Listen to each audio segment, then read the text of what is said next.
వేసవి వేడిపై దాడి, చల్లటి రిఫ్రెషింగ్ స్టాక్ తో హై.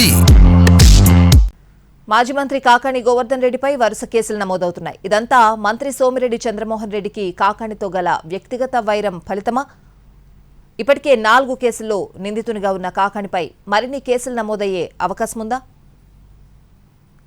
మాజీ మంత్రి, నెల్లూరు జిల్లా వైసీపీ అధ్యక్షుడు కాకాణి గోవర్ధన్ రెడ్డి వరుస కేసులతో ఉక్కిరిబిక్కిరవుతున్నారు. ఒకదాని తర్వాత ఒకటి ఆయన్ని కేసులు వెంటాడుతున్నాయి. ఇప్పటికే పొదలకూరు మండలం రుస్తూం మైన్స్లో క్వాడ్స్ అక్రమ రవాణా జరిగిందన్నది కాకాణిపై ఆరోపణ. ఈ కేసులో అరెస్ట్ అయిన కాకాణిని తొలుత నెల్లూరు జిల్లా సెంట్రల్ జైలుకు తరలించారు.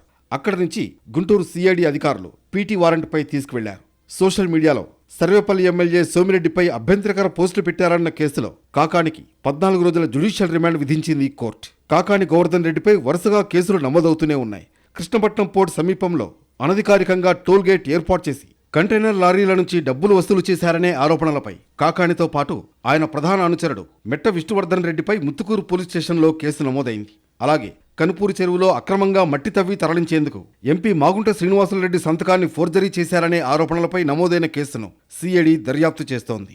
ఈ 3 కేసుల్లో ఒకదాని తర్వాత ఒకటి పీటీ వారెంట్ వేసి కాకాణిని విచారించడానికి పోటీ పడుతున్నారు పోలీసులు.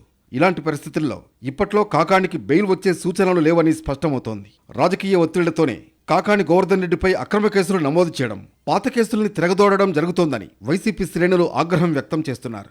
వెంకటాచలం పోలీస్ స్టేషన్లో నమోదైన గ్రావెల్ కేసులో సిట్ అధికారులు కాకాణి గోవర్ధన్ రెడ్డిని కస్టడీకి కోరుతూ జిల్లా కోర్టులో పిటిషన్ దాఖలు చేశారు. అది త్వరలోనే విచారణకు వచ్చే అవకాశాలున్నాయి.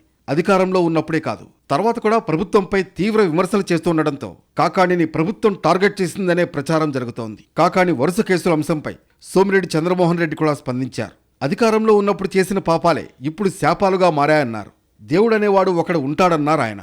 మొత్తానికి కాకాణి గోవర్ధన్ రెడ్డిని ప్రభుత్వం ముప్పుతిప్పలు పెడుతోంది.